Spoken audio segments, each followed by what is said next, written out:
My name is Randy Howell, and you're listening to the Faith and Fishing Podcast.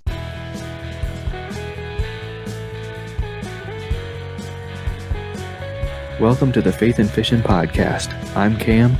And I'm Robert. In every episode, we're bringing you faith stories and fishing memories from some amazing members of the fishing community. So join us as we shed a positive light on all things faith and fishing.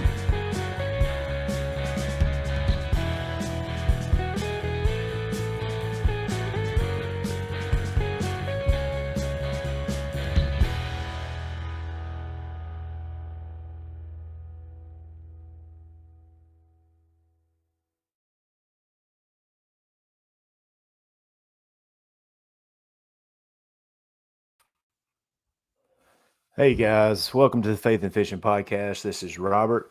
Usually Cam is doing this part, but he is having a little hiatus tonight, so I'm going to be rolling solo. But luckily, we've got a great guest that's going to come in and do the deal because he's used to just really flying by the seat of his pants as well. So, really, I guess kind of a recap. Last week's show, was the end of ICAST. All that stuff got wrapped up. If you guys didn't check out, I am going to touch base on the Tackle Talk podcast, Andrew Hayes. If you guys didn't check out his ICAST wrap up, it's basically a 2-hour podcast that touches on almost every product from ICAST. It's a really, really great listen. So listen to that. And we're going to talk about that some tonight. We're going to talk about a little bit of tournament angling, and we're going to do that with none other than Paul Hills, the Jabber Hammer himself. So you guys welcome Paul Hills to the show. Hey, I know it ain't my podcast, but I got to come in with the glass breaking, busting through like the Kool-Aid man. So here I am. Yeah, man, that's it. I would kind of have been disappointed if we didn't get a hey-o out of it. So that worked out good. How you been doing, man? Pretty good. Mainly from the fishing side, not so wonderfully great. Kind of in the same boat you are. I haven't been fishing quite as much as I had been last year, but work, business, all that is taking up more time, which is a good thing. Hopefully in about a year or so it'll be where I can do more fishing. Outside of that, man, just living life, raising 2 kids, keeping the wife happy, doing some fishing, running a business. I hear you. So for those of you that don't know, Cam, myself, and Paul all live within probably miles of each other. And we fish some of the same trails, so our paths cross quite often. So I'm pretty familiar with Paul as an angler and also as a fisher because I listen to his Bass and Brews podcast. And but for those of our listeners that don't know, give us a little rundown of who Paul Hills is. You can touch a little bit on the podcast and then a little bit about your fishing and how you got started in that. All right. Yeah, look, I could go on for days. I've done a bunch of stuff, been a lot of places, and but to tie it down, we'll start with the podcast. We have Bass and Brews Podcast. It is not safe for work. It is it's different. What we tell folks when we reach out to them that maybe have never listened to it is, we're sitting around a campfire after a long day of fishing, kind of, talking, shooting the shizzle, sitting back, relaxing, telling stories. So that's what the podcast is. It's laid back. There's not a lot of questions that we have pre-written except for the shotgun round. I co-host with Alex. His name is, I can't pronounce it because I'm country, and his name is Pacific Northwestern. I call him Alex Castanuega, but I think it's Castangue Swamp Rat Fishing if you follow him on the social media. And he started it. I was a guest on episode, I think it was 9 or 12. I forgot now. It's a shame. It was only about a year ago. Then he asked me to co-host, and we've been co-hosting since. He was in the active Coast Guard, was gone for a while, so it was just me. So I know how you feel today, being in the hot seat, having to run everything when, you're just you're the pretty face that shows up and has a good time, not in charge of anything. And he got back, and we've just been running with this. It's just a laid-back, fun podcast. That's what we want it to be. It's not one that you probably need to be listening to with your volume on high. You probably need earplugs. But it's a great time. We do focus on the fishing industry, the outdoor industry, and we've met some great people through that. Obviously, I've met y'all through being here local, but the funniest story is that I knew Cam's podcast before I started on Bass and Brews from just searching podcasts when I started fishing in the Raleigh area, and I found this one, and I had been listening to it, and I was up at Outhouse Bait and Tackle. This would have been 2021, maybe. I can't remember exactly. 2021, somewhere in there, mid spring, late or early summer. Anyway, I'm in there. There's the guy behind the desk, another guy walking around, and I talk to the guy behind the desk, and I hear is that Paul Heels? And I'd be doggone if it's not Cam. And he recognized my voice from our podcast. And so when this me. Who are you? I said, yeah, I'm Cam, Faith and Fishn Podcast. I'm like, oh yeah, okay, I get it now. So that's how Cam and I met for the first time in person. Was that way. The point of my long story. Look, I'm long-winded now. I talk beers off Billy Goat.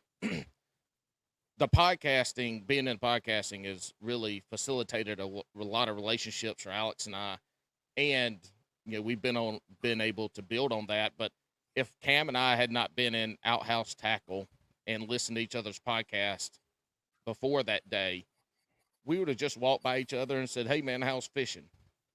But here we are, having made that relationship, and that's how him and I got connected, started talking and shared numbers, and then you and I just did it from the regular way, being on the water, talk a little bit of junk before we launched that morning. Yeah, exactly. I think we fished a tournament together before we ever knew who each other was. I think you fished that first tournament on Harris Lake when it was like sub-zero. It felt like that day. I don't know if you remember that or not. I think that was one of your first tournaments. That was my first tournament. And I think there was a total of like 45 anglers, and there were a total of 3 fish caught that day. And ice was hanging off of everybody's kayaks that you couldn't get the line to go through the guides because ice was building up on the guides of the lines. And I was in a Ascend H12, which is basically like a damn canoe, fishing out of that thing, and afraid I was going to sink it. And it's a wonder that I didn't. But that was I think the first time we didn't know who we were to know each other a little bit more. But see if you give us a little bit of background on your fishing and how you got started in that. Background on fishing, I grew up in a small town in South Carolina called McBee. M, big B, E. McBee, South Carolina. If you get on Highway 1 here out of Raleigh, head straight south, about 2.5 hours, you'll hit a little town called McBee. You're going to see A.O. Smith water heaters, McLeod's Peaches. That's about it. If you blink, you're through it. And in that area, it's pretty much all farmland. In that area, there's a ton of ponds. My family had a pond, or had a farm that had a couple ponds on it. One was the hog pond, and it was called the hog pond because part of the pond was the fence for the hogs, for the rearing hogs. And so they would get down there and waller in the pond. It was a small one, but it was in this area, South Carolina, Chesterfield County. It's black water, sweet tea, tannic, pine tree, acidic water. So it's that sweet tea water looks dark, but it's clear.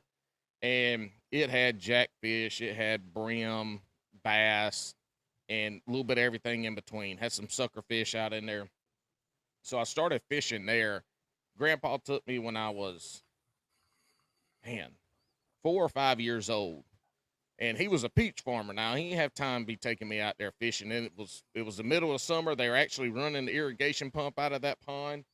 And we went out there and I had now it's a 30 years ago it was a Snoopy reel. Now it's a Spider-Man reel and a Barbie reel and all that. But there was no superhero attached to it. It was just like a light blue clear rod and I think a navy blue reel. I don't know.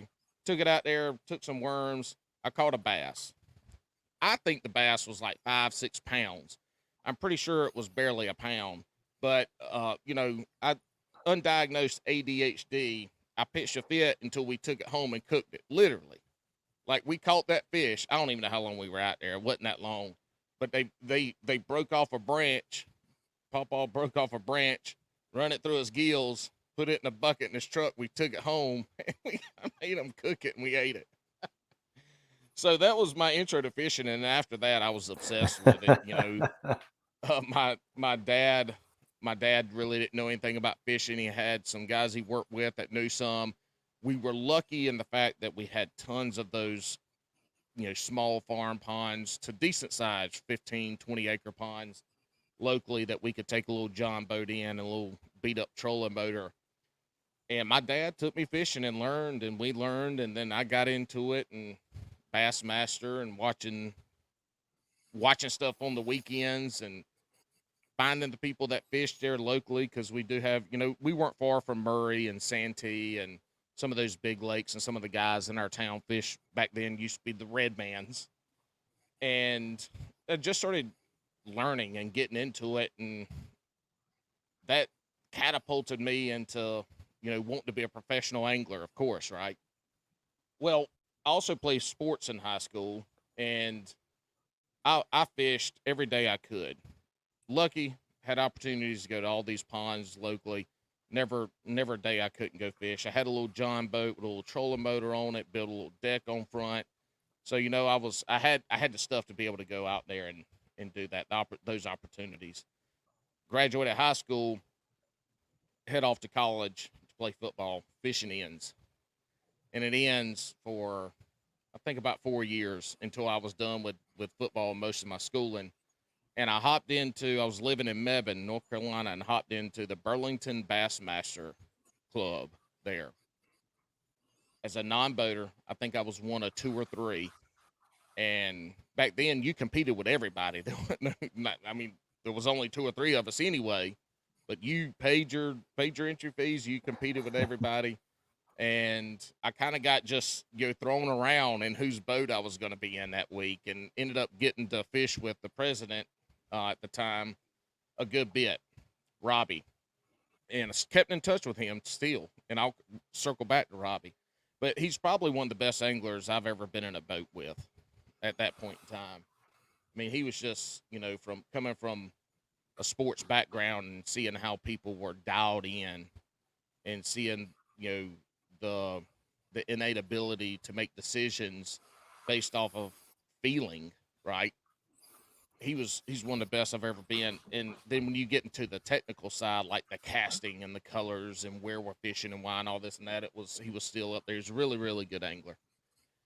So spent that couple seasons and then moved to South Carolina and was back in my hometown-ish. Started doing a lot of fishing in those little ponds again. Bought me a little small Project Bass boat because I was at Lake Robinson, which is a miniature Shearon Harris, except there is a hot water discharge at Lake Robinson.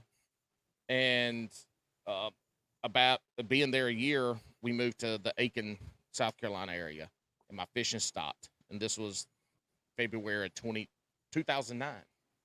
Fishing stopped. Nothing. I'm right there at Clark's Hill now. I'm 30 minutes from Clark's Hill. I'm an hour and a half from Santee. I'm less than 2 hours maybe to, at this point in time, to Murray. I'm in a Mecca, but it was a new job. It was a wildland firefighter job.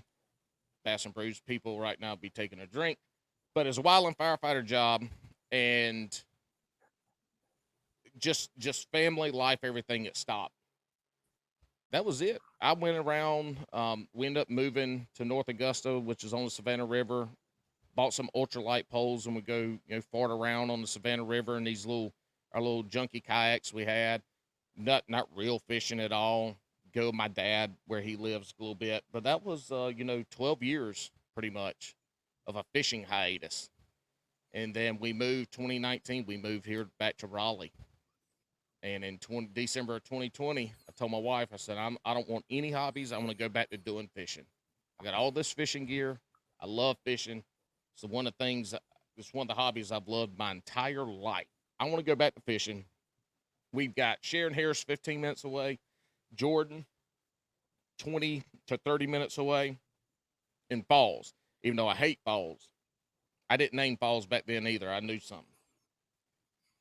So I had it's a decent kayak. It's a Avalon 120. It was a high dollar Walmart kayak. It's made by Sun Dolphin, but it's a high dollar one. It had the gel seat. It had the 2 rod holders. But actually, I'll tell you what, it's a really good kayak. It paddles straight as an arrow. And yeah, I couldn't stand up in it because I'm a big, hefty boy. But it was fun on the river. It was good. I took it out to Harris a few times. It was like, nope, ain't no way. I will die on this lake in this kayak. And so that would have been December 2020 when I told her that, really started going out there fishing. And January started looking for a new kayak and found a Hobie. And so to circle it all in, got to bring up Robbie, El Presidente, as I called him, of the Burlington Bassmaster Club. I hollered at him in October, November, and went fishing with him a couple times. He's over in that Graham area. So we went to Graham Ebbin Lake and fished a couple times and got to, after how many every year? 15 years. No, 16 years. 15, 16 years. Got to, get in his bullet boat and got to fish a little bit. February 2021, I got my Hobie. And that's where I really dove into it, started the kayak fishing clubs around here. Your story is 100% right. That's where we met. It was 19 degrees when we launched at Shearon Harris in February of 2021 for CCKF's first official inaugural event. It was rough. There were, I think your numbers are a little off. There were 70-something people. There were 6 fish caught by 6 anglers. Hank Vajon won big fish and the tournament off of 1 fish. It was like a 21-incher that he caught shallow, dragging a jig out there past the bridge to go the craziest way to catch one then. But yeah, that was my entry into it. I'd done a lot of fishing before that on mainly Shearon Harris, and had hooked up with like Matt Dunn and gone out with him some. But that's my story. That's my journey of when I was born to where we pretty much are today, still fishing out the Hobie PA-14. Couple few upgrades here and there. I bought a lot more equipment, but that's the circle of life that's brought me to where I am right now in the fishing side. Well, that's I knew most of that, but every time I hear you tell those stories, you're such a good storyteller. And, to hear, all of that for our listeners is a pretty cool thing. And we're going to play a couple ads, and then we're going to get into some of that storytelling and your podcasting and the entertainment value that you bring to whatever podcast or show that you're on, or whatever lake you're fishing, and the pre-fishing, and when you're just sitting there or whatever. It's always entertaining. So let's play these couple ads, and then we'll be right back, and we'll talk about that. Few things ruin your day on the water as bad as losing gear. But with the retrieval devices for fishing rods, action cams, bow fishing bows, and more from Save Your Outdoors, you don't have to let dropping your stuff ruin your day, because you can get it back. The pressure-sensitive filter keeps water from rain and quick dips in the water out, but it lets water in when your gear goes overboard to release a float attached to your gear by 60 feet of line so you can get it back. Go to SaveYourOutdoors.com to learn more and try some for yourself, and use promo code FNFP15 to save 15% on your order. That's SaveYourOutdoors.com and promo code FNFP15.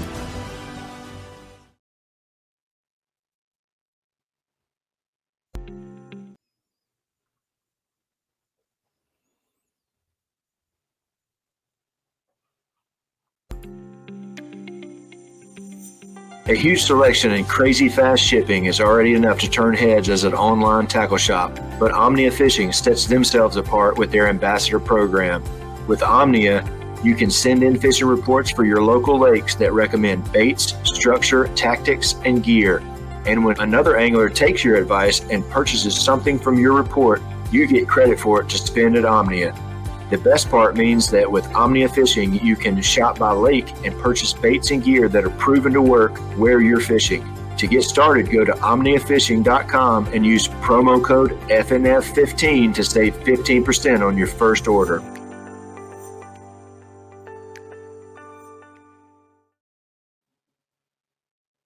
All right.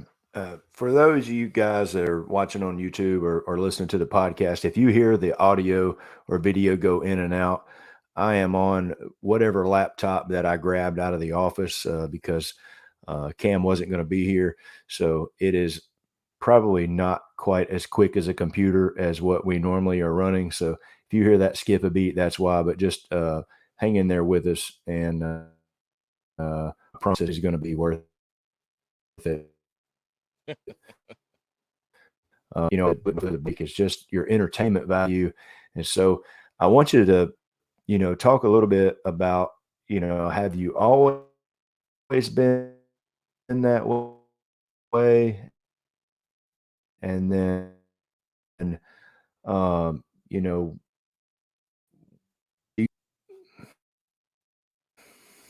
you thinking about that the whole time, or is that something that, just comes natural for you? Because, a lot of people in the entertainment business wish they had just that what you have.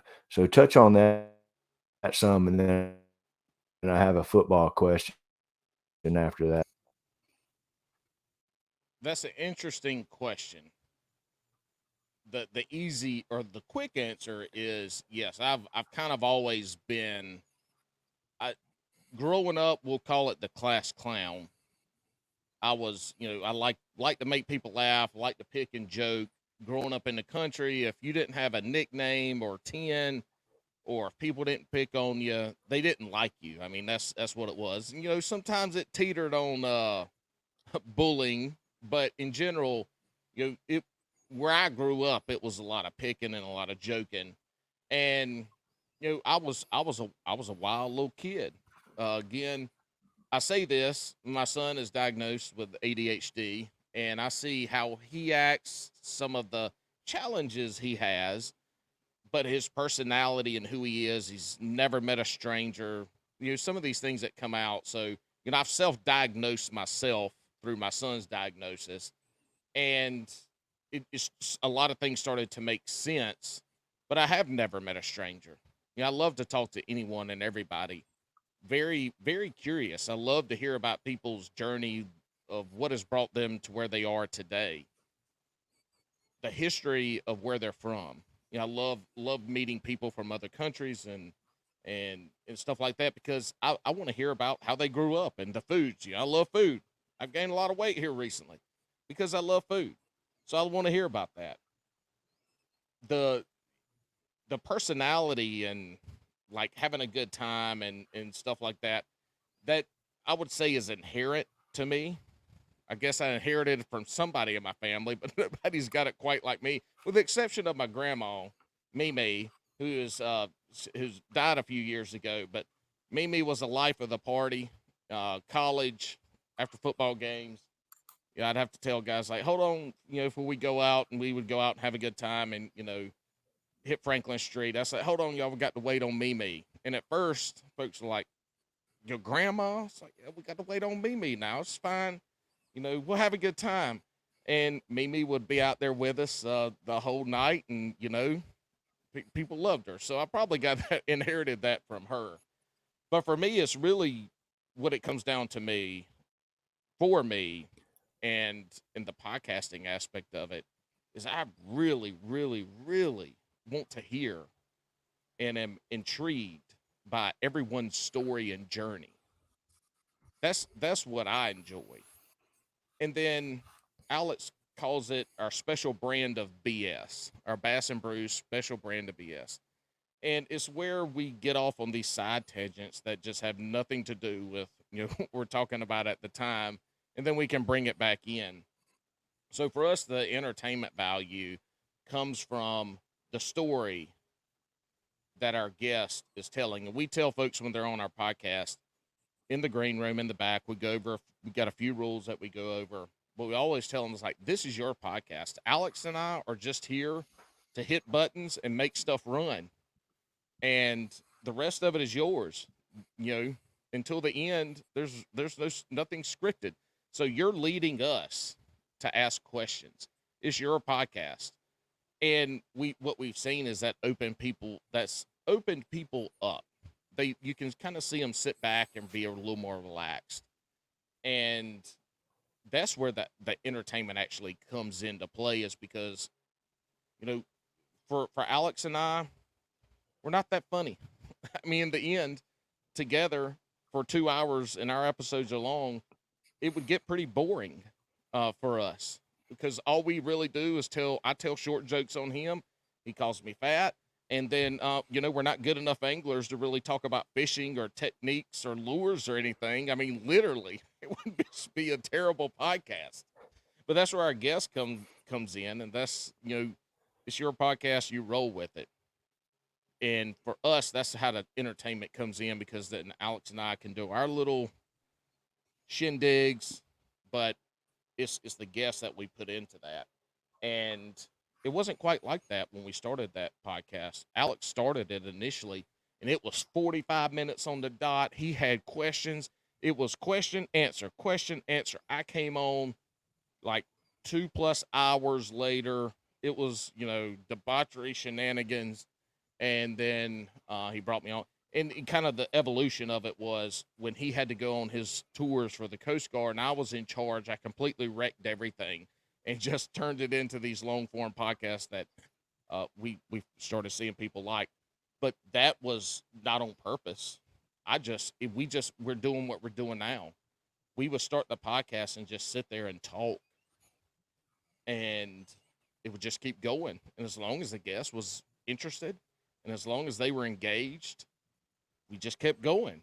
And so we followed that formula for what we've continued to do, and kind of bringing it back to how I am. And if I was always like that, yes. Said earlier, I talk the ears off Billy Goat, talk all day long. I will talk to this chalkboard behind me and these little stuffed animals and stuff behind me. Alex can rein us in a lot of times. He's the calming force, obviously military, so he brings it in. So we work well together on that aspect, because I will go into the guest is like, man, I think I'm done. I'm like, great, this is awesome, let's end it.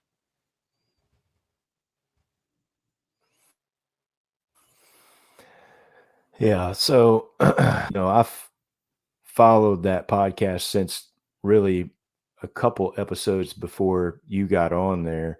I started listening around May, and then he had you on as a guest, and then had you on as a guest host a couple of times, I think, and then kind of started where it was at, and then like you said, he went off and did his thing with the Coast Guard, and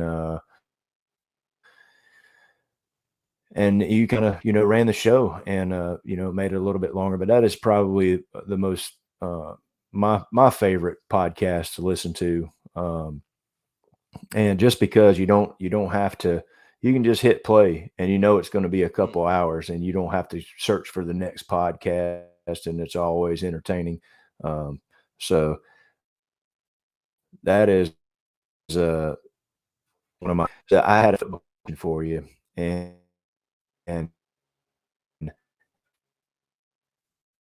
play will punter for them. And so I played football in high school. I chose not to play in college because it would have been at probably a D3 level, and they were going to give me half of a scholarship for a $40,000 school, which did me absolutely no good. I would still have to come up with the other $20,000. So I checked out of football after high school. But knowing how football players are and knowing how big your personality is, a lot of times the football players will poke the kickers in the ribs and will just, kind of dog the kickers out. So talk a little bit about being a kicker at a D1 school with a personality as big as you, as big as personality as you have, and kind of some of the things you went through with that, or did that just kind of, help you be kind of the entertainer that you are because you had to deflect some of those probably big running backs and linebackers and linemen? I was I was a punter, not a kicker. I couldn't kick in high school. I was a quarterback. I never came off the field. Again, small high school. Most people ever had on a high school football team was 18 people. I never came off the field. I was a quarterback. I was a linebacker, safety. I punted, starting in Pee Wee football because nobody else could. I mean, I got decent at it, but I couldn't kick. Funny story, if you go back and listen to one of our previous episodes this year, we had Coach Andre Powell, who's a running back special teams coach for University of Pitt, on. And, it's funny. He asked me, we had this JV game and that we were playing in this, the backups and walk-ons and stuff. And I was a walk-on, y'all. I paid to play. I had to pay to go to school. I paid to play football. I was a walk-on. But he asked me to kick. I was like, Coach, I can't kick. He's like, what? You can't kick? I was like, man, I'm a punter. I mean, not a kicker. Anyway, so yeah, we got to get terminology right. As a punter, not a kicker. The funny thing is you hear about the kickers being off on their own and like just whatever. And that's true in a lot of scenarios when I played. Now, it's probably still the same, very similar. And my first year there, it was like that. But, you know, the our starters that were on that team were awesome guys, and they were in tune with the program, and so we didn't have that really disconnect. For some of the younger guys, yes. Well, our second year we got new coaching staff in, and it was not like that. Um, like I'll try to make this short as possible. Again, I wanted to play special teams. That was the quickest way I saw myself getting on the field. Kickoff return, punt block, stuff like that. So I went and told the coaches, like, hey, I want to move to like safety so I can start being in these things. I'll still do the the punting and all the stuff I got to do there, but I want to play safety. I want to be on the scout team, So I started lifting, and I started lifting with our combos, which are linebackers and fullback group. I ran with the defensive backs. I'm a 6'1", slow. I mean, on a good day with some wind, if the field's a little downhill, I'm maybe 4'9", but I push myself. I like that. I tell people I'm a little too dumb to know when to quit. So I did all that, and I was a scout team linebacker for 3 years. And 2 of those 3 years, I was also the backup punter. So I was on the special teams. We would line up to do punt block against, the number ones, and I would be over there trying to block. John Lafferty was who I backed up. I'd be trying to block his punts, and then when we switch, it'd be the number twos. I would be back there punting. So when we did that, though, when we got that new coaching staff in, they treated us a lot different. I liked it. I enjoyed it. Some other folks didn't. But people got sent to us for punishment because Tuesdays and Wednesdays practices and Monday practices, the stuff that we were doing was not really fun. It wasn't sitting around, farting around, on the field off to the side, forgotten about. We were there. I enjoyed that aspect of it because, felt like you were a part of the team. You just weren't out there, people talking junk about you as a kicker. You were part of the team. They respected you. You earned that respect by, the stuff you did in practice. And so when you the personality comes into play is, yes, when you're on a team at a Division I program, I mean, you've got you've got guys that are going to be in the NFL.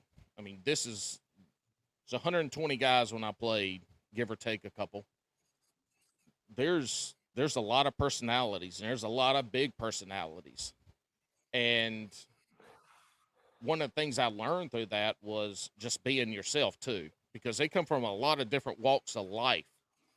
If you've never been in a locker room with 120 guys, 18 to 23 years old, it's hard to explain.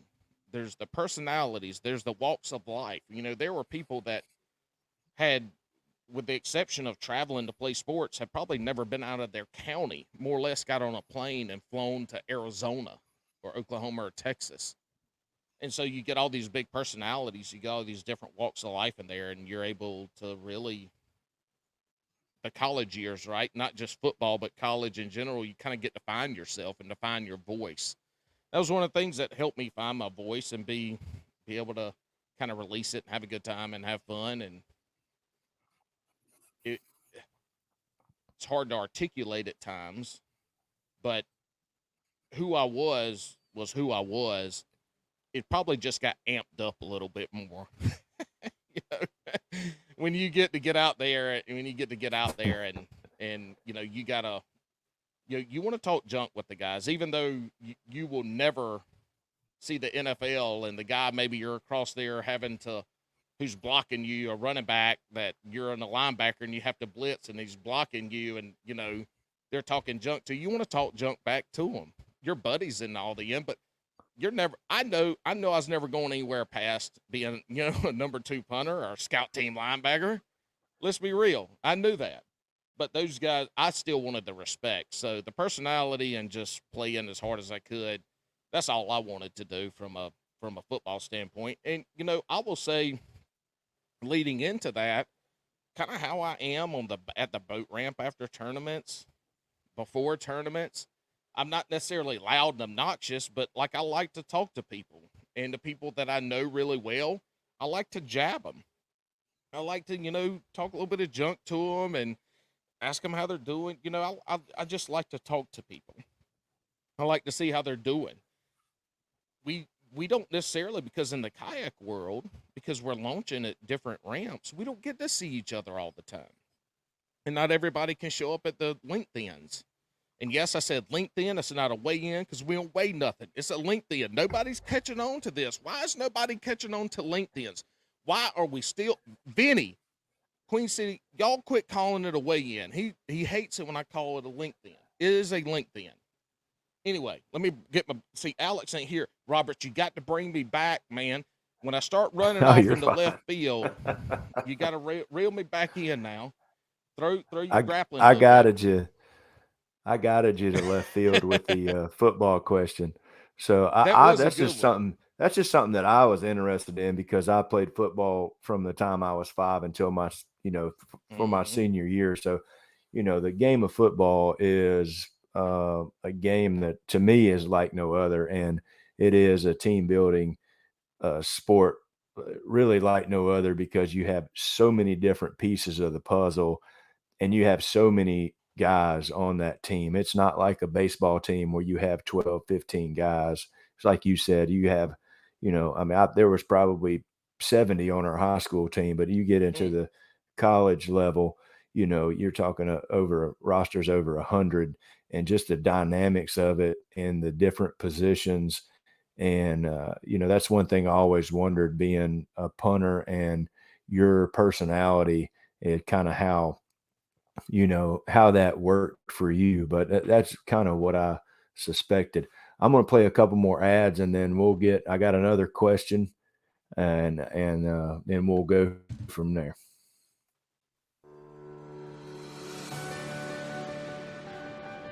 If a fly rod is your weapon of choice, check out Atollas.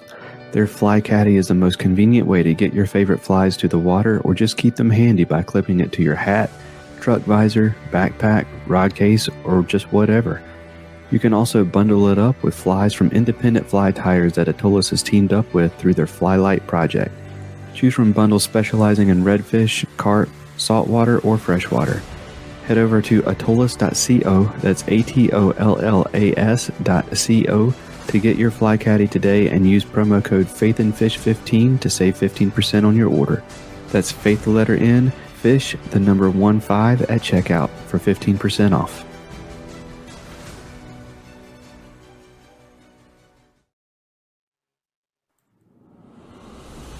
Get Outdoors Pedal and Paddle is one of the largest canoe, kayak, and cycling retailers in the Southeast with a huge selection of kayaks, canoes, bikes, and all the accessories needed to experience paddling and cycling comfortably and safely. Get Outdoors helps to expand and educate the paddling community through their free demos held on local lakes in the Greensboro, North Carolina area, and through in-store clinics and on-the-water courses and demos. And we'll even get your new boat rigged up for kayak fishing for you. Stop by the shop in Greensboro, North Carolina, or check out shopgetoutdoors.com to be wowed by their selection.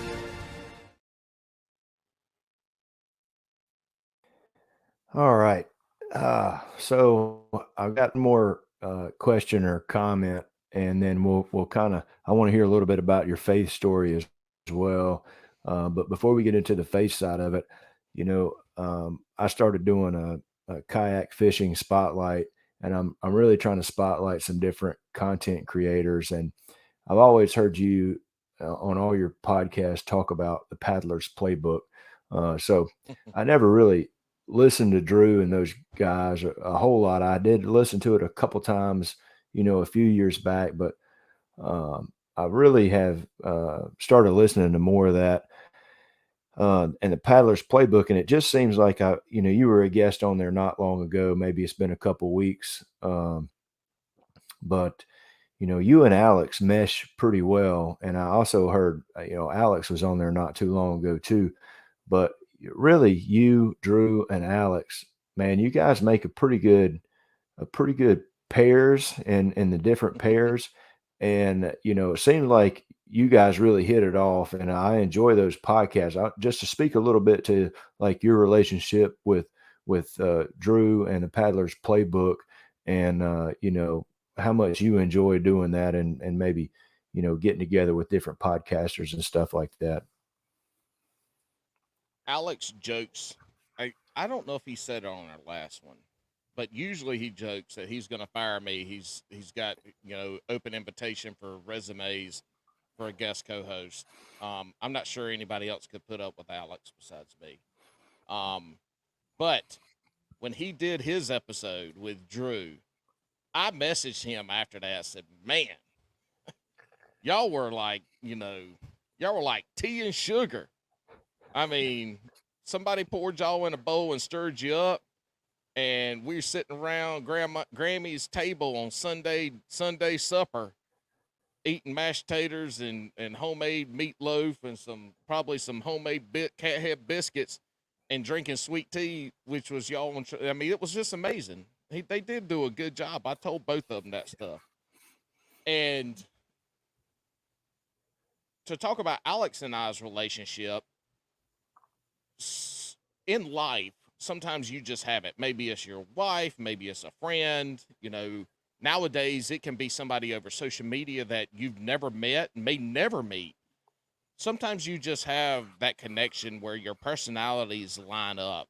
And Alex and I have a lot of similar thoughts, but we also do things a little bit differently. What has made us work well together, though, is when one of us, so our podcast is 99% guest driven, and you talked about content creators.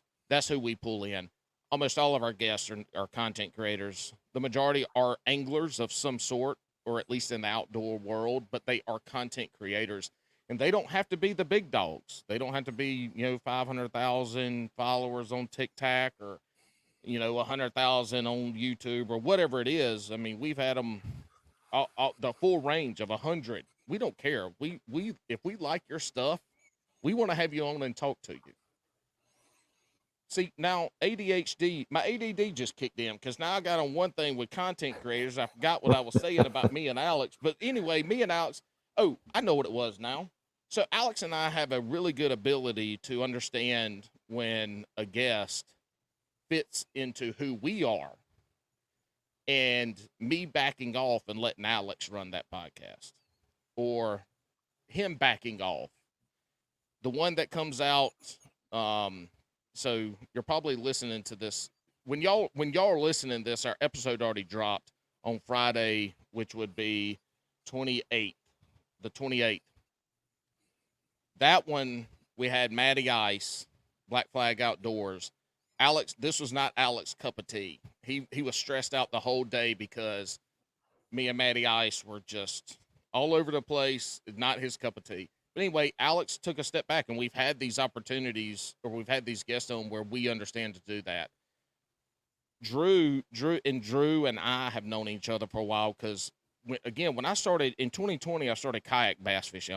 I tried to get into some of the local clubs. A bunch of them wouldn't take non-boaters. The other one didn't have enough non-boaters that you could compete But anyway, just wasn't. I'd found some people with kayaks. Getting off topic. But with Drew, when I started searching for kayak fishing podcasts, they're one of the first ones that came up.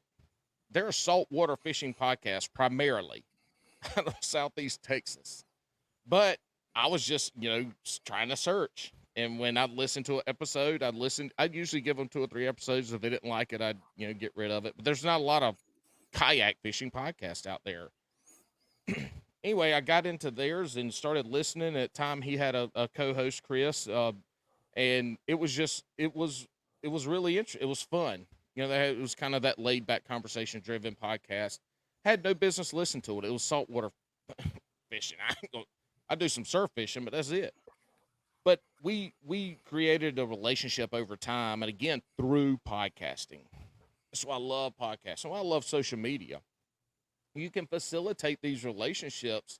And I was befuddled when Alex let me on his podcast. I mean, he was like episode 9, 8 episodes in. I'm like, hey man, if you ever need a crappy guest just to fill in, I'm available. He's like, well, a matter of fact, I need one next week. And we had to push it a week out. But anyway, the podcasting and social media has connected a lot of dots for me. And Drew was one of those. What I would say is to your point about you're saying Drew and I and Drew and Alex and all 3 of us kind of mesh well together. The best way that I can explain that is that we understand when we're talking to people or when we're interviewing people, we understand if we're there with somebody else, kind of when to shut up and when to talk. Now, I'm a super interrupter because, again, we go back to the ADD. Look, if sometimes I just got to say it just so the people that are on the other side of the microphones can remember it for me. Because I try to make notes, but sometimes I can't read them because I'm trying to listen and talk and read at the same time. So, I'm a habitual interrupter, and especially with Alex, but I do that on purpose. But, what it comes down to is like we there's a couple things. We get well together because we know when to shut up. The other thing is we kind of know when to let our guests just run with it. You can ask that one question, and right away, good podcasters will ask a question or two, and they'll go, they're there. I got it. And then the guest just rolls, and all you have to do is fill in. There are always these little blanks, and you just have to say, oh, hey, well, what about this? And you fill in that little blank, and they go. So we're able to do that as guests, as co-hosts, or when we're guests on each other's podcasts, because I'll tell you, it's fun. It's so fun to be on the other side of the microphone and not have to worry about putting the ads out there, making sure the intro's right, making sure you did hit click live, go live twice. It's been there, done that. Oh yeah, so have I. Frankie Head Cheese from golly, how am I? Frankie Palafront. Why am I forgetting? Slay Nation. Jeez, good Lord, Frankie, don't be mad at me now because I knows he listens. I did that, yes, but it is fun to be on the other side of the microphone. So when we're able to go on other folks' podcasts, we get to sit back and relax. We don't have to worry about anything. And we get to tell our story. And we'll have guests that ask about our story on our podcast. Well, we have told it 1,000,000 times on Bass and Brews, and we try to just skim over it real quick because our folks have heard that, and that's not what they're here for. They can hear our stuff. They're here for the guests. So it's really nice to be able to sit back and relax and not have to prepare for anything and just talk and answer questions. And I am good at talking. Yes, you are. So, other than a podcaster, I could see that if you had to stand up in front of people and give a sermon, I believe you might be good at that too. But I don't really know much about your religion background. That's not a conversation that we've had on the water. But give us a synopsis of what you believe and how that goes for you. Good story. I did stand up and give a sermon a couple times. One by myself, sermon to my little Presbyterian church. So Mackbee, South Carolina, Mackbee Presbyterian Church, oldest church in town. Cool thing about going to that church was the preacher. I can't remember. Preacher Ed is what we called him. Reverend Dr. Ed now. He's no longer there. But anyway, I'll kind of dive into him in a second. But I can't remember when he came there. I was at elementary school, probably a fifth or sixth grade. I don't know. It doesn't matter.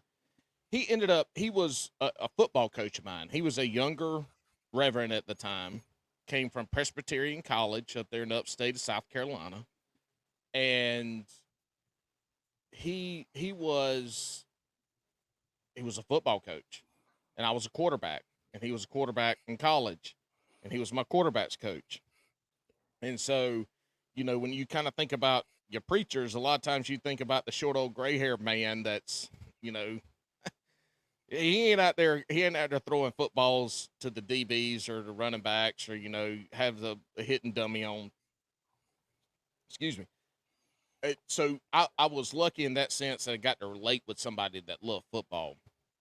I played 3 or 4 sports in high school too. It wasn't just football, but that was the one I loved. So I got to go with that, and it was a small. So he ran our youth group. I mean, he did everything. It was a small church, and so I grew up going Presbyterian church, and they would always once a year. Bluetooth disconnected. Bluetooth connected. You hear that? See, I got all this stuff. This is my office. I'm out here in my 110-degree garage, and things are starting to act a fool in here. Stop it, Bluetooth. The youth group every year would run a one of our church services. We called noon service, and we'd preach. So I stood up there. I was the preacher one Sunday, for sure, and I enjoyed it. I loved it. I got to prepare for it, and wrote my sermon out and did the preaching. It was great. But my journey through that was growing up in this small church with a young preacher that was my football coach that also liked to play golf with my pawpaw. I played golf. He loved to garden. I had gardens.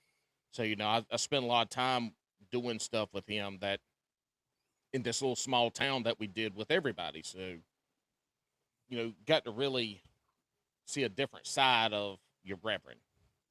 But I grew up through Presbyterian, and, once I left that from a faith journey perspective, once I left that and came to the Chapel area, I had a hard time finding a church. I ended up not stopping going to church because I had what I wanted or what I had, I could not find.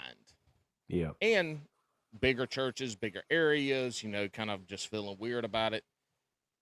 And so I went years and years without really not doing church. I kept in touch with Preacher Ed. Matter of fact, when we got married, I proposed to my wife, and when we sat down and started planning the wedding, I told her, I said, the wedding is yours. I don't care what you do, where we have it. I don't care. I have 3 requests. 1, Preacher Ed marries us. And the other 2, I don't know yet. And I never came up with 2 more. That was it. And we ended up, at this point in time, he was in Princeton, West Virginia, which he's still at.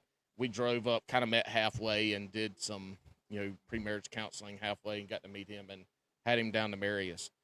But I didn't really find another church that I enjoyed going to until we were in North Augusta, South Carolina. We found the Methodist church there, and we started going. We really liked it, and we didn't know this at the time, but they were in the transition of getting a new preacher. And the new preacher came in, was a young guy, my age, late at this point in time, kind of late 30s. And so we spent a lot of time at that church and before we moved back here. And, you know, it was good. I enjoy the family aspect of it. That church family is something that you can always call upon. You know, you need help moving. Those folks somebody's going to be there. If you need help moving, you need help cooking, you do a church function, you know, and everybody kind of has a role that they know what their role is.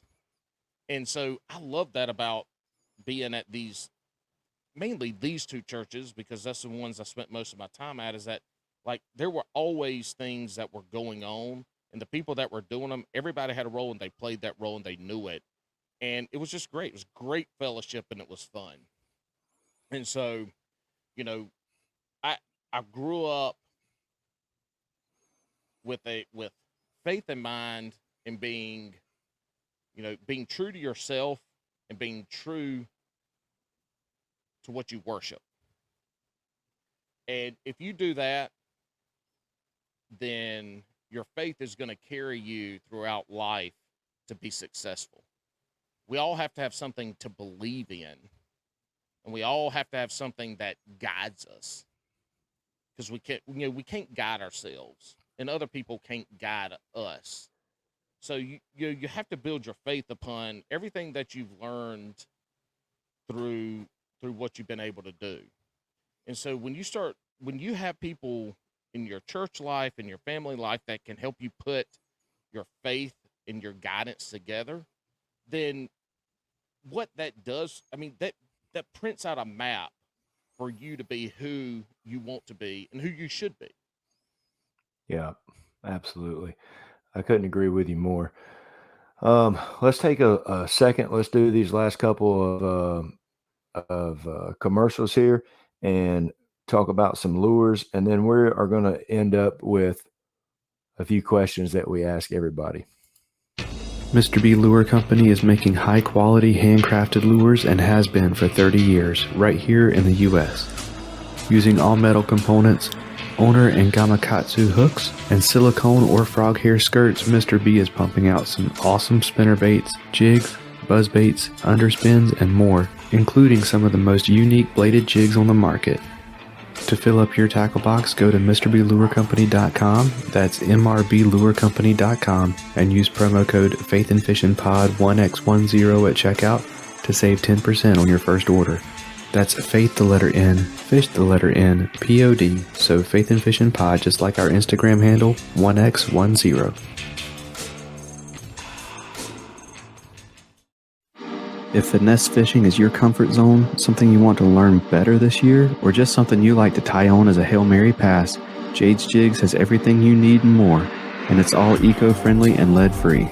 With an awesome selection of baits and colors, they've got a variety of techniques covered for you. Finesse jigs, underspins, Nico weights, Ned rigs, and more are all waiting for you at jadesjigs.com. And while you're there, use promo code FNF10 for 10% off your purchase. That's jadesjigs.com and promo code FNF10 for 10% off.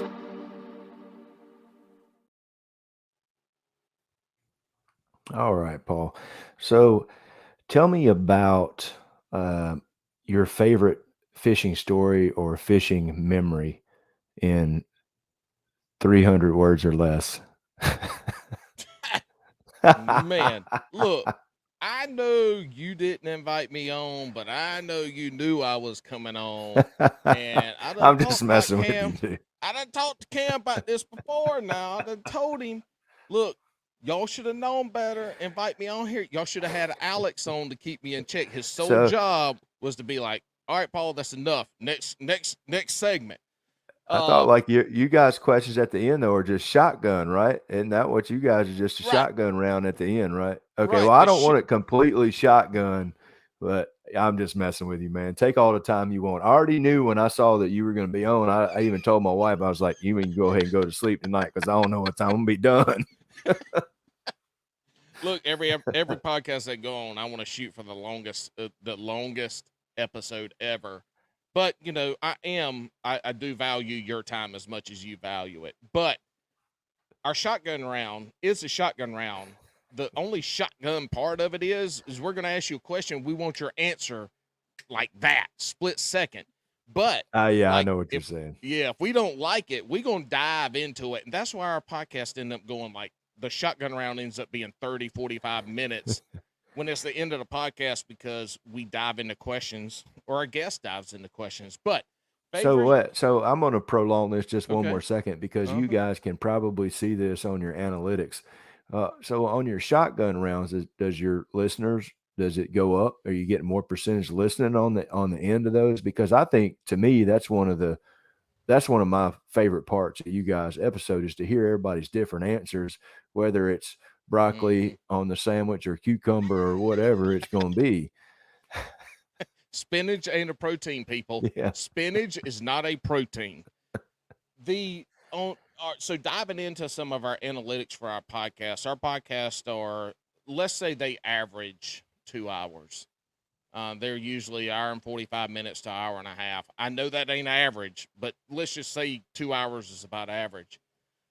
We have, last time I checked, I haven't checked in a while, but last time I checked, or me and Alex talked, our retention rate's about 87%. So that means the people listening is 87% into a long form podcast. And that's pretty good. Look, we don't know nothing. We just say it's pretty good because people said it's pretty good. We don't really compare it to anybody. But yeah, we have about 87% retention rate to the end of that. I think this is the shotgun round. This is Alex's baby. He came up with that, and the majority of questions that we still ask are some of the same questions that he's asked. There's only one question that has been added since then is, do you eat beaver? And that came from one of my episodes. Yeah. And so, all those questions are things that have been there from the beginning. Alex just needed me to really scramble his egg. Look, all right, let me ask you this, Robert. Have you ever gone and said, you know what, I'm gonna cook me 3 fried eggs. I want some fried eggs. I want fried eggs this morning. You go, you get your pot heated up, you throw some butter in there, some olive oil, you throw your eggs in there, and like 30 seconds later, you're sitting at them, they start to turn, all the whites are starting to turn white. You're like, you know what, I want scrambled eggs.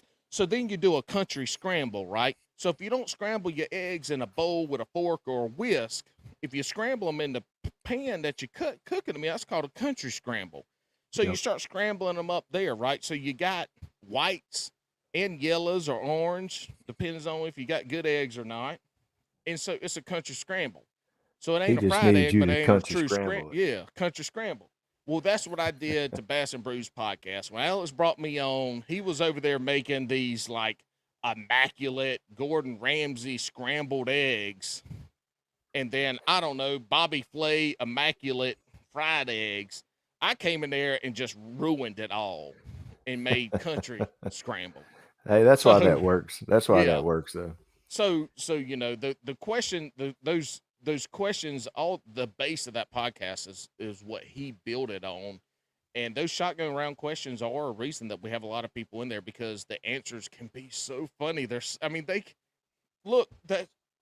a simple question, Crocs or flops.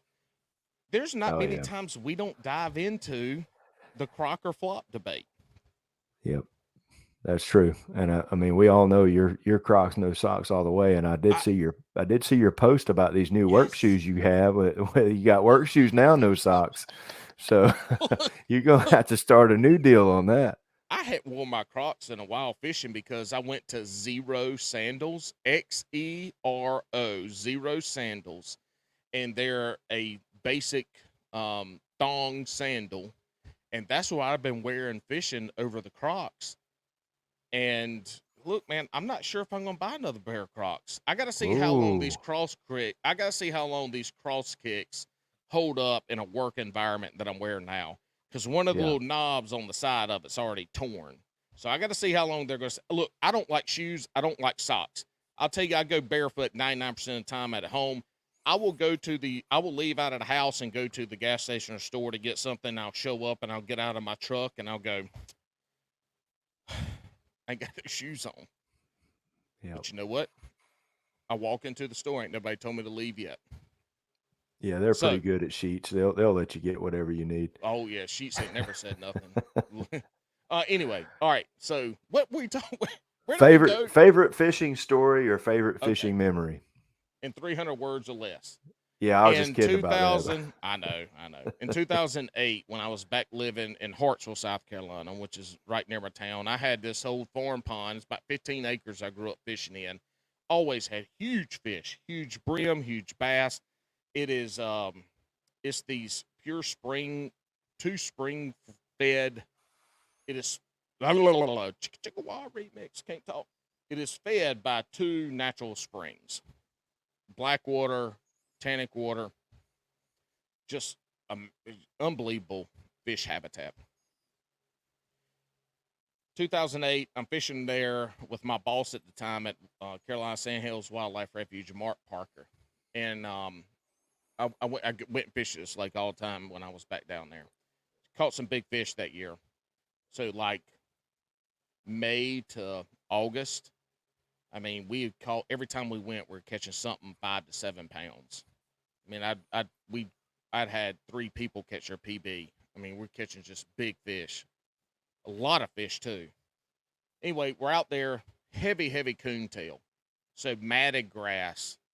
And I know the lake, I know the little pond pretty well. And so we're kind of fishing. There's a channel that runs through it. So I'd fish that channel, and I'd work up to the coontail, and I'd throw a little spook puppy between the coontail. The week before, I was throwing that, and I had a big fish roll up on it, missed it. I'm like, that's a big fish. The guy that was with me threw a spinnerbait in right behind it, almost 8 pounds. It's 7.75 or something, almost 8-pounder. I'm like, man, that's great. Blah, blah. I was happy for him. But then again, I was like, that's my fish house. Week later, me and Mark are fishing. We're catching a good many fish, nothing huge. Anyway, I throw spook out there, pop it, come in, walking the dog back. All of a sudden, something rolls on it. Doesn't bite it, just rolls on it. I'm like, good Lord. And he sees it, too. So I see it, obviously. He sees it. I look over, and I was like, Mark wasn't the guy that caught the other fish the week before. This is a whole new guy. I look at Mark, though, but I was like, do not throw over there. And I was like, was that a carp? And he goes, I don't know. I said, well, do not throw over there. So I threw my spook back over there. I got 8-pound Trilene XT on, right? This ain't no braid, no nothing. Spook Junior, I twitched it like 3 times, and it looked like a brim ate it. Set the hook, and it couldn't dive because it was coontail all below it. It was like coontail everywhere. Couldn't dive. But it was kind of, you could see it. It wasn't jumping, but this fish was just kind of flopping around and swimming around above the coontail. I'm like, dude, this is a big fish. And we're in a 12-foot John boat with, at the time, I think I had a little like 40-pound thrust trolling motor at the front of it. And it was hard to get over there because coontail and everything. We're having to paddle around this coontail. Anyway, we end up pulling the boat to the fish. It took like 6 minutes to get this fish. We get there, and the fish sees the boat and kind of swims off towards Mark at the back of the boat. And I'm like, get it. He reaches down and lips it, and he looks up at me and was like, oh, my God. I'm like, pull it in the boat. He lifts it up, and I start shaking. Huge. Biggest fish I've ever seen in my entire life in person. Ended up being 10 pounds and 1 ounce. Oh, wow. Ginormous fish. I've got a picture of it. Matter of fact, I'm so lucky. At the time, I had just bought a Palm Pilot. You remember the Palm Pilots? Oh, yeah. I remember. I had just bought a Palm Pilot. And so we were able to take a picture of me holding this 10-pound. And this was August, mid-late August of 2008. And just the look on his face. And then he brought it up out of the water because he was he reached down. He was, elbow deep in the water getting it. And his face, after he put it in his hands and started bringing it up, his face, I mean, it's like slow motion as he stood up with it. And then it's almost obviously I like couldn't a see. like Yeah. a Jack Black face. You know, when Yeah. Jack Black always has that I face and he mean, turns around and does the deal there.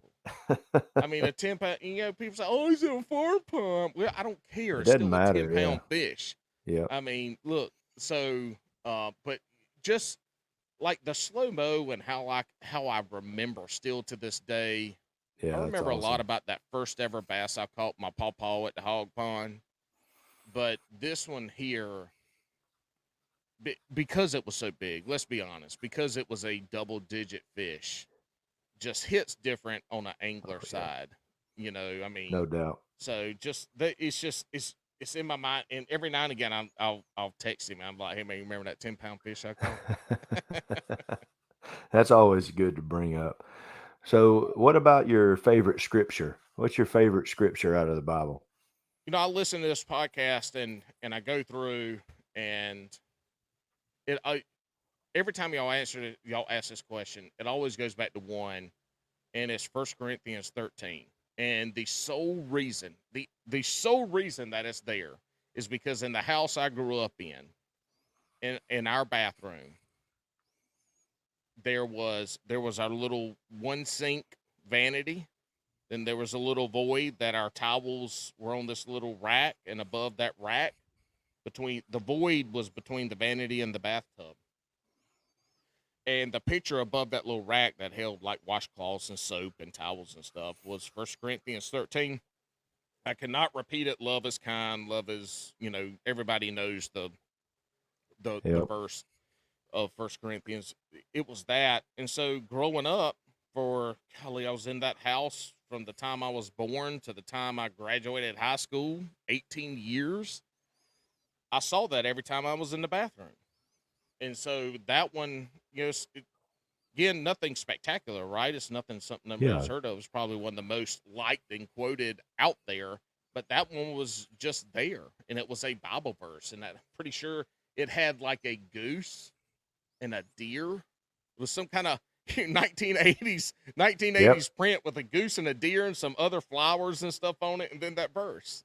It's funny how you can remember, things like that, as a kid, the church that we went to, I can remember the 10 Commandments were behind where the preacher stood. And, somebody had done like burn them in wood. And I can remember that, and we didn't go to that particular church. We didn't go to, probably I may have been 7 or 8 years old, but I can still remember, all of that listed. It's funny how your mind picks those things out, and those things just stick with you. What about your favorite Bible story? What would that be? I have a lot of these.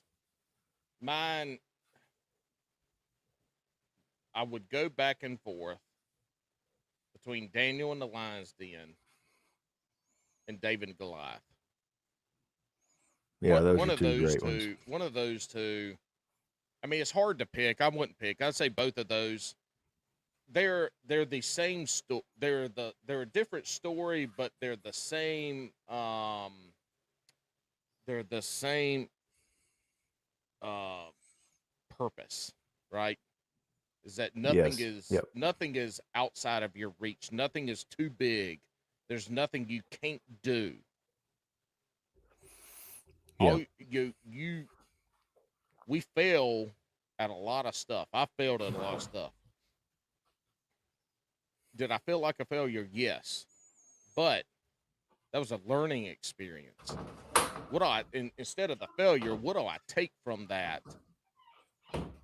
to improve on who I am or improve on the next endeavor? And I look at both of those stories as that kind of epiphany of that. You don't have to excel, or you don't have to be successful, quote unquote, successful at something to succeed. Right. Just because you failed at riding a skateboard, what did you learn that maybe makes you great at riding a bike?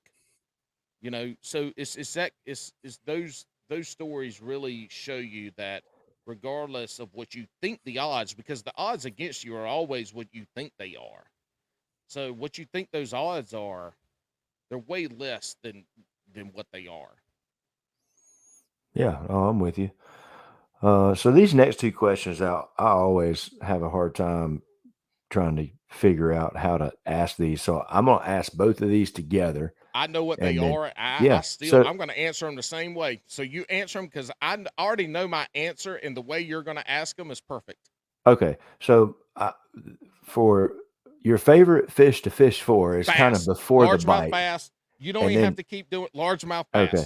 And then the favorite one to catch. My favorite fish to catch is largemouth bass. Okay. The favorite fish to fish is largemouth bass. I do not want to go catch crappie. I don't want to go catch brim. I don't want to go catch catfish. If I'm at Shearon Harris and I start catching catfish and perch, I'm leaving. I don't care how big the perch are. You know what? I've tried to go out to Shearon Harris, and when I catch a perch or two, I'm like, you know what? They're here. I'm going to take them home. We're going to have fried perch tonight. You know what? I saved 2 fish, and I get back to the boat ramp 8 hours later, and I still got 2 perch that are dead, floating in some kind of cooler that I poured all of my food and ice out of, and my towel wrapped around my head when I get hot. But no, man, I want to catch bass. I say largemouth because we ain't got those smallies here. We'll broaden it. I want to favorite fish to catch is bass, and the favorite fish to fish for is bass. That's what I want to catch. That's what I go out there for. And if I go out there for something else, it better be with somebody who goes out there to catch those fish, to have a good time. Because otherwise, I'm like, I could be out here trying to catch bass instead of catfish in 112-degree weather in the middle of the day. Yeah, it's a lot more satisfying to trick a bass than it is any other kind of fish. I totally agree with you. So I should have made it a 3 for favorite fish to eat. Is that going to be bass as well? Because I know you're not scared to fry one up.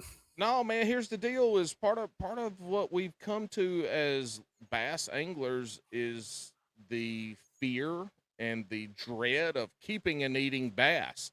And I tell people all the time, I will fry crappie, I'll fry catfish, and I'll fry bass, filleted, and I will be willing to bet 99% of the people couldn't tell. They couldn't pick out the difference. Catfish is probably the one that most people would pick out. But if you had filleted crappie and filleted bass, 99% of people wouldn't be able to tell. Yeah, I agree with that. Especially the crappie and the bass. Yeah. If you get a catfish that's got a little bit of gray in it, you can tell. But crappie and bass are pretty similar, and crappie is one of the best eating fishes, I think. So I love the crappie. I pick on Bass and Brews about eating the best caviar, best bass caviar, the 8-pounders and up, and the best ones to fillet are 8-pounders because they're the easiest to fillet and to get the biggest. But no, there's something to say about keeping, and at least in our area, 14 inches and below. Yep. You have a 5-fish limit for a reason. You can keep those fish, and they are good eating. You don't have to fillet them. You can take those fish, and you don't have to de-ed them. My son, Can't Look Carter, he loves fish with their heads on them. When we cook fish, he's like, "Can I have the head on mine?" And so I gut them, and we deep fry them with the head on them. But look, any brim, bass, crappie, catfish. I love some carp balls. Catch some carp, make some carp balls. I mean, I've eaten suckerfish growing up. People cook suckerfish a certain way. I just like having how it is. I love deep fried fish. What are you doing, Robert? Is your dog running away, or what is going on? Is your parrot loose? No, it's the dog. He keeps busting in the office, which is fine. But I know he's going to get tangled up in these cords. He's going to end up ripping the computer off. Podcast. Probably so. But if it ends suddenly, you'll know why. It's because Mikey has wrecked the podcast studio.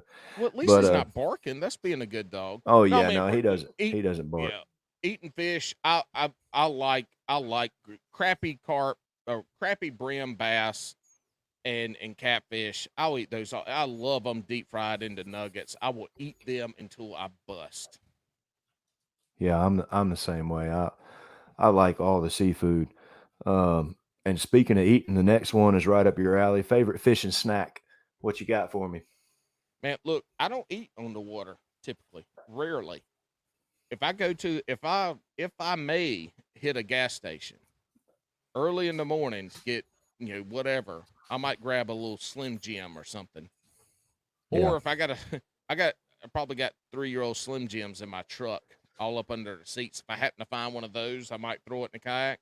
But when I'm fishing, I have You're just to fishing. remind myself to drink. Yeah, I don't eat a lot. I mean, I don't want to have tummy issues. Like, I want to be going. I don't have to go find a spot on the bank to do my business. But again, to me, every cast is important. Every cast is a fish. And if I got a Slim Jim or a granola bar, a piece of jerky in my hand, or that's one less cast I get to make.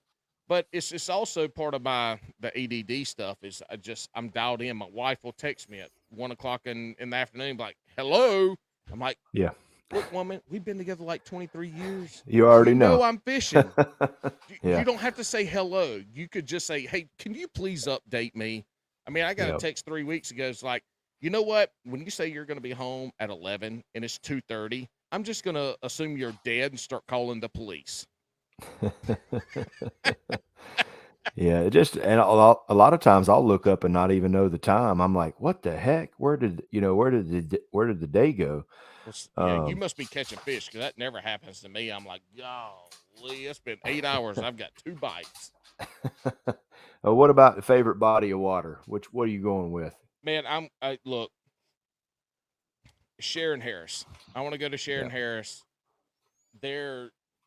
A lot of people hate Shearon Harris since the grass is gone. The fish are still there. They're still big fish, but I'll tell you what, it's not even the big fish at Shearon Harris. That lake will humble you. You will go there some days and catch them, and then some other days, you won't get a bite. More often than not, you can't even catch a perch. And Shearon Harris has some of the biggest perch you will ever catch, and they are plentiful. But there's nothing like fishing Shearon Harris from August to October when you get on these mega schools out on these main lake points, busting on shad, and it looks like the water is boiling. That is some of the most fun fishing I've ever had in my entire life. It is. And getting out on Shearon Harris and getting into these mega schools, and they're like 2 to 4 pounders. Oh yeah. I mean, and the 2 pounders are hefty. Like, I mean, strong fish. You can catch them on a top water, a spinner bait, a spoon. I mean, almost anything. And just being around, especially in a kayak, being around that where they're busting in the boat, where you could put a net in each hand to stick it out there and probably get 2 or 3 at a time. Yep. I mean, Shearon Harris is my favorite lake to fish around here, and it's 15 minutes from the house. Yeah, that's the same with me too. I like. Yeah. I'd probably give Jordan the edge. I've caught my PB on Jordan. I always catch more fish on Jordan, but Harris is closer. And a lot of times I'll go to Harris because it's closer, knowing I probably won't catch as many fish. But if you get 2 or 3 at Harris, they're going to be 2 or 3 nice ones. Yeah. Or you can go to Jordan and you can catch, 7 or 8, but you might not get that, the size you're going to get at Harris. So what about your favorite lure? I probably know the answer to this one, but I don't know if you do, man. I tell you what, it's changed a lot over the last 2 years. If you would have asked me this 2 years ago, I'd tell you a Zara spook. Then really started changing because I wanted to beat the bank and burn the bank that first year in 2021. And then I realized Shearon Harris taught me this. In the summertime, beating the bank on Shearon Harris is futile. Yes. You ain't gonna, it ain't gonna work. And so I transitioned that, and obviously started, I was learning too. I wasn't ever an offshore angler. I started learning and really learning offshore and learning how to run my technology so I could fish offshore. But I will tell you right now, a drop shot. No kidding. I wouldn't have guessed that. Yeah, and you know what? If people know me and have fished with me the last couple of years, they probably wouldn't think that. So 2 years ago it would have been a spook. last year it would have been a shaky head, and now I'm telling you a drop shot, and you can see a progression there. I lost a tournament last year on a guy fishing a shaky head 10 feet from me at the place that I told him to go. And I was fishing a square bill and all this other crap, and he was fishing a shaky head, caught 3 fish in front of me and beat me. And so that was the Shearon Harris tournament, where it was a 2-day tournament last year because the weather was so crappy. Right. And then so that year I said, I'm going to learn how to fish shaky head. And then, so last year I was shaky head in the drop shot, but this past tournament, here's a good example. I love the drop shot because if the wind's blowing, if it's 30 foot or if it's 10 foot, I feel comfortable going out there and taking a drop shot and being able to feel the ground contact and feel that bite. Shaky head, I'm not as confident in that. But here's a good example. 2 weeks ago, we had our CCKF Raleigh Rumble. I fished Lake Johnson, never been there. I lost the 17, 18-incher. Best it would have done is put me in 6th or 5th instead of 6th. But I needed a limit. I needed 3 more fish. So I just started running the bank with a drop shot. And I was throwing it up to the bank. I'd pull it 2 or 3 times, no fish. I was, power fishing the drop shot. And I caught my limit and actually caught up 2 fish. That got me into 6th place. If I hadn't have done that, who knows? I mean, it's fishing, right? But yeah, that has become the drop shot and the shaky head. I do not go fishing. If I say I'm going to go fish and learn how to fish a swim bait, I still take a drop shot to shaky head. I still take those 2 every time I go, because I want to see when I get those fish, if I see them on side scan or down imaging, I want to be able to drop one of those down. If I can't get them to bite what I'm practicing on, at least I want to say, hey, how does this drop? How's this going to work in that scenario? But yeah, drop shot right now, I don't leave home without it. And it's the rod that I pick up the most, definitely in a tournament setting, because I feel like I can be a lot more accurate off of my side scan and down imaging to target those fish. And I think that you can get those fish to bite in time with something like a drop shot. You can dead stick it, and at some point, something's going to suck it in. Yeah, what did totally you think agree I was with say? it.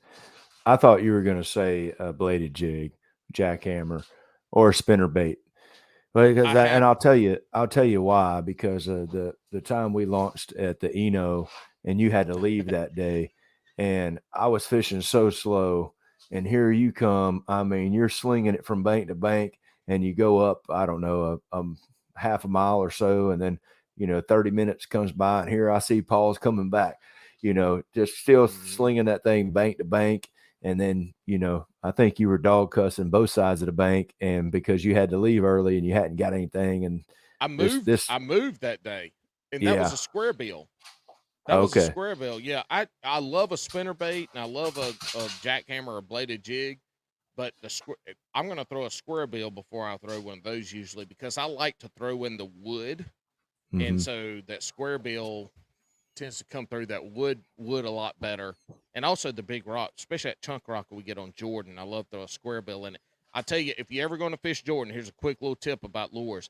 If you're ever going to fish Jordan and you get into the rip wrap, or if you get on some of these big chunk rock points, and this is an unpaid endorsement, but the microchip Spro square bill, get it. Those little they have number 6 hooks on them, and so some of my square bills I put number 4s on because I like that bigger hook. I lose less fish. They don't bend them out as quick. Those little 6s will bend out, but that square bill in particular on that chunk rock with those number 6 trebles on them, they are less likely to get hung up. And when they do get hung up, all you got to do is just give your line some slack and just kind of jiggle it a little bit with slack on it, and they come through that chunk rock so much better. Little tip for Jordan or any chunk rock there with those. But yeah, that was a square bill, and man, I told you too. I passed you, and you caught like 4 or 5 fish on a wacky rig, and I was like, man, I don't like it, and I moved, and that move didn't do anything for me either. So it was just, I hate falls, man. I do not like falls. Yeah, I did better the day before, pre-fishing than I did at the you caught tournament. good fish the day before in the whole the the day exact before area we were in.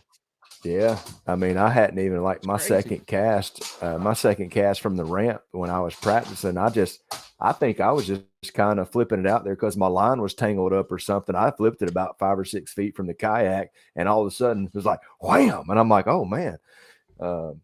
But you already answered this a while ago. But the last question that was on there is favorite time of year to fish. I'm guessing it's going to be the fall time on Shearon Harris would probably be a no brainer there.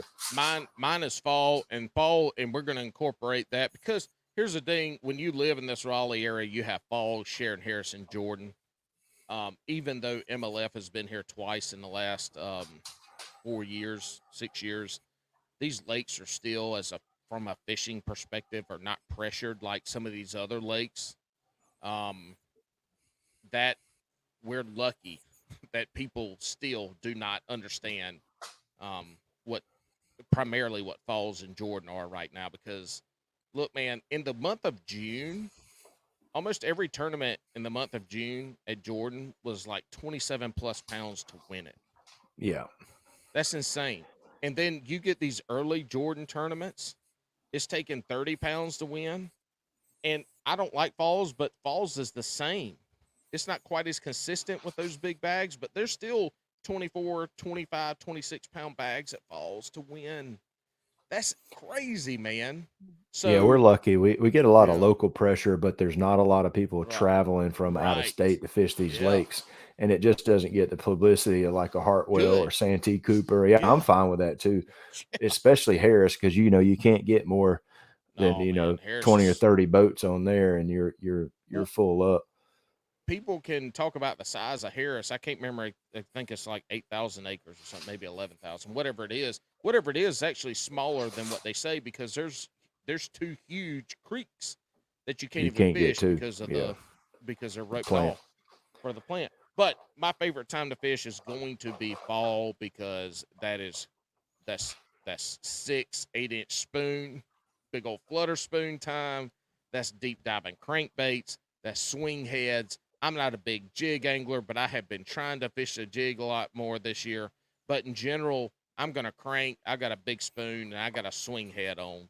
And Shearon Harris, you're looking at the main lake points. You're looking for mega schools. Jordan, you're cranking in the fall. You're cranking the rock. You're cranking the roads. You're cranking the railroad beds. I mean, I like that stuff. It's a lot of casting. It's bomb casting. There's no accuracy involved. You're out there. You're the Nolan Ryan. Yeah, just let it fly. In the fall, you just go out there and throw it as hard as you can throw it and then work it back. And I like that kind of fishing. You're using your graphs and stuff like that. But I really enjoy that time of year, and because of the type of fishing I get to do. Yeah, I'm the same way. I like the fall. The fall and the spring to me are pretty much tied. Anytime those bass are.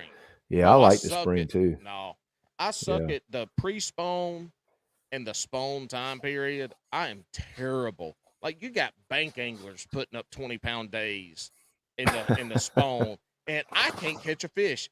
I suck at it. I hate it. I don't want to do it.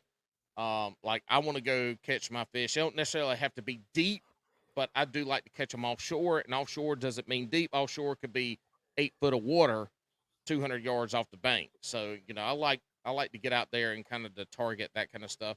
But, if I got to throw a jackhammer or spinnerbait or square bill in and burn the bank, I'll do it. But I'm doing 100 miles an hour. I'm doing as fast in that kayak as most boats will go. Yeah. Well, that's awesome. And we're really almost at the end of what we're doing here, but I'm going to ask you a question, and I'm going to get this ball rolling. It's something I've had rattling around in my head for a while, and I'm going to get your thoughts on it, and I'm going to make a clip of what we're about to talk about and put it on Instagram or maybe YouTube shorts or whatever. But Paul Hill's Jabberhammer, what do you think of sometime in the fall we cook a whole hog and we get a bunch of content creators from North Carolina, Virginia, South Carolina, and any of these kayak anglers from the Carolinas that want to come. And you know what? I'll even go out there and say that I'm going to provide the hog and cook the hog if we can get some people on board with some type of meetup this fall on a weekend where we don't have a tournament going on or whatever. Oh, yeah, I know. I'm right there with you. Look, Hoss, I'll tell you this right now. Yes, let's do it. Let's plan it. We'll cook a hog. I just showed y'all, for the people that are listening, not watching, I brought up a picture of a 120-pound hog I cooked for my 30th birthday. And I'm all for cooking a hog and doing some kind of meetup where there's some fishing involved. Yeah. There's a lot of fellowship involved. But most importantly, the bad word now is networking. But there's no other way to say it besides networking. It is networking. There's nothing wrong with networking. But yeah, to put that on and to do that, I would be 100% in. I got a homemade rub that I've been making for about 15 years now. And the only reason I make it is because people told me it was good, and I give it to people all over the country, and they always ask for more. I make some homemade sauces. South Carolina, small town. I've eaten everything off a hog from the tooter to the pooter. So, That's right. I'm all down cooking hogs now. I am all down. I don't even have to fish. Let's just show up. Me and you will show up, cook a hog, because I love to cook. I love to cook. I like to see people eat and be happy. Yeah, and there's no other way to do it. I mean, besides when you get people around that have never been to a pig picking or where you're cooking this at. I usually do a couple a year in the backyard. I built a pit back there, and I do it in Tennessee where I grew up. We did it over to fire wood coals. So I've got a spot on the side where I shovel the wood coals, and I do it all by wood. And now this one, if we did a meetup, I'd get somebody with a cooker to come out there, and then we could cook it over propane because we wouldn't have that, at a meetup. No, the heck with that propane now. We cook. No, me and you going to talk about this. All right. Well, we're going to talk about it. Look, we ain't cooking. We ain't wasting a whole hog on no propane. We cook hog. I'm telling you, we can make that work. But here's the thing. You said it's called a pig picking. And there's probably 98% of the country ain't never been to a pig picking where you show up, like you get your potato salad and your slaw and your rolls and whatever else, the other stuff they got out there. And then you walk up to the grill and you got somebody saying, what do you want? Do you want rib meat? Do you want loin meat? Do you want the butt? Do you want the ham? Do you want the jowl meat? Because the best part of the pig is the jowl and the tongue. It's and good. Obviously the bacon, the belly meat. But like when you go to a pig picking, you get to choose what you want. And hopefully somebody has that pig set up right where, they ain't mixing it all together. It ain't a bowl of soup. Anyway, we'll talk about that because we can make that work. And we ain't doing no propane, Robert. No propane. Hey, I'm good with it. In your backyard, we cook it. Yeah, I mean, we can do it in the backyard, but there just ain't no place to fish in my backyard. So, we'll have to figure out. Oh, they go fishing while we cook the hog. Yeah, they go fishing Shearon Harris. We cook the hog. They show up at your house. Shearon Harris is like 18 minutes from your house. It's not even that far, yeah. So there we go. They can go fish Shearon Harris. Great. And we can do it in kind of that late fall, early winter when the fish is still good, but all the crazy people ain't out on the water. And we don't got to worry about it being too hot and the flies around. But we can make this happen, Robert. We can make it happen, Hoss. All right, let's do it. I'm going to hit this outro button, and I'm not even going to do a wrap-up. I'm going to hit the outro. Everybody that's listening on the podcast, we appreciate you listening this long. Everybody that's watching on YouTube, like, subscribe. You guys go check out Bass and Brews Podcast. If you haven't already, you're going to be entertained. It is one of the best 2 hours as far as podcasts go that you'll find. So we'll see you guys next week. And Paul, you can hang out a little bit afterwards, and we'll see what's going on. Appreciate it, buddy. Thank you for listening to the Faith and Fishing podcast. Faith and Fishing is produced and hosted by Cam Steele and Robert Randolph, and is sponsored by Savior Outdoors, Jay's Jigs, Get Outdoors Pedal and Paddle, Mr. B Lure Company, Atollas, and Omnia Fishing. Don't forget to join the Facebook community, follow us on Instagram, and subscribe, rate, and review us on whatever app you're listening on. That's going to do it for this episode. Y'all take care, and God bless.